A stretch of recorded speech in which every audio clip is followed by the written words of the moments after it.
Multiple cases of Nazi flags in Florida have been reported in recent months. We go back to February, for example, where Governor DeSantis faced some stark criticism for not condemning one certain display. Then in May again, outside Disney World, of all things, there was a group that decided to post up at the entrance there, threatening people, waving Nazi insignias and flags. And now a Holocaust center in Florida and others are condemning the presence of protesters holding Nazi flags and posters with anti-Semitic imagery. You can see some of the latest right there outside the Tampa Convention Center for a group called Turning Point USA. They're some young conservative activists. Now, the Florida Holocaust Museum chairman said that demonstration represented a quote-unquote direct threat, now, as he put it, to the Jewish community in that area. So not in no small terms now that's being discussed in Florida. We're joined in the studio by Arsen Ostrovsky, attorney and CEO of the International Legal Forum. Arsen, we bring you in on these types of topics internationally here. I know you've got your attention on them here. How big of an issue, let's just say, start with this, are neo-Nazis demonstrating in public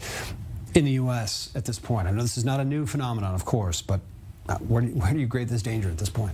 It's certainly not a new phenomenon, but it's a resurging phenomenon, and it is something that is very, very disturbing. I mean, to see the Nazi flag, the swastika, not only the swastika, but even the SS flag, which is the very entity that was responsible for carrying out the Holocaust, the systematic genocide of the Jewish people. It's not only jarring, it's sickening, and it is completely inexcusable. To see this not only in America today, but anywhere in the world is just something that's jarring and something that we really do need to act, and we need to act fast.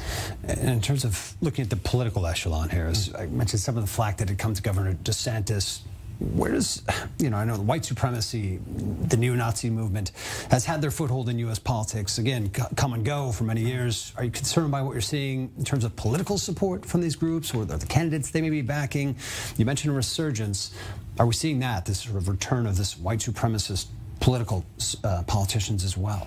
I think we're seeing really an explosive surge in anti-Semitism as a whole. Yeah. We're seeing it certainly on the far right, the neo-Nazis, as we've seen in Florida. We're also seeing it on the far left, as we saw in Boston just recently, the Boston BDS mapping project, which did exactly the same thing, but from a different perspective by singling out and identifying Jews or Jewish organizations. Both of them blame Jews for all the ills.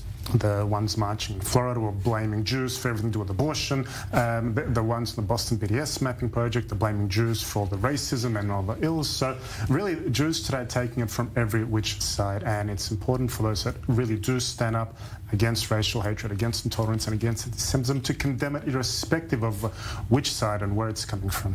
Is there something unique in Florida? I mean, just to look at the state there, there's a relatively high number of Jewish residents of Florida. Is that potentially what's drawing them to the streets there to be a bit more threatening? Do we have any idea why Florida in some of these cases?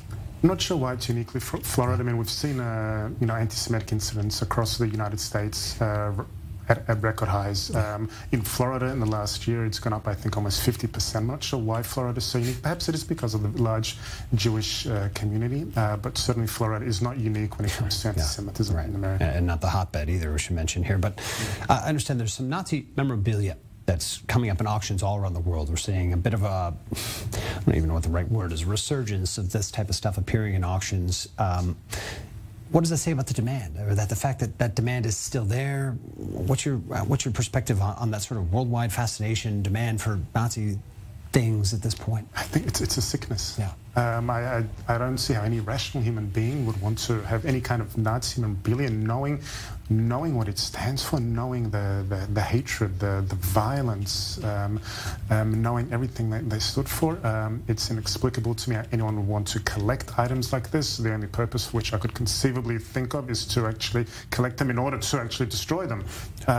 But it's mind-boggling that there are people that do want to collect them, and I think we need to put more emphasis on those mediums and those agencies that are actually selling these kinds of items, and whether steps can be taken in order to prevent that from being on the market. You mentioned, no one who understands, what this is about, what they stood for, what they did would buy into this type of thing. Is there a danger that perhaps that understanding is fading in this new generation in the 21st century, that the true grasp or understanding of the evil behind that is fading somewhat, that there's a different association coming up with simply a power from a past era, or that there's a twisted narrative coming around Nazism? We see it happening in Eastern Europe right now with Ukraine and Russia, everyone calling each other Nazis. It's a mix of all the above, quite frankly. You're seeing there are those people who are waving the Nazi flags. They know very well what it stands for, and that there is no excusing, no forgiving them. Then there are those that perhaps maybe younger, who just perhaps not out of any ill will or malice, just are naive and maybe don't know the history. So we have to ask: are we failing somewhere? Are we failing in the education? Are we failing in teaching the youth about not only the dangers of the Holocaust, of racial intolerance and racism? We need to ask these questions, sort of where we're going wrong and what needs to be done. Certainly in the U.S., we hope and expect, I would say, for these types of displays to be more forcefully condemned or roundly condemned at this point. Well, I think in this particular case, certainly in the Florida example, it was very roundly condemned, and likewise in the Boston Mapping Project from both sides of the political aisle, which is important. It shows you when it does cross all red lines, then there is that condemnation from both sides, and that's important to at least that for now. Arsen Ostrovsky, thanks for being with us as always, joining us on the program.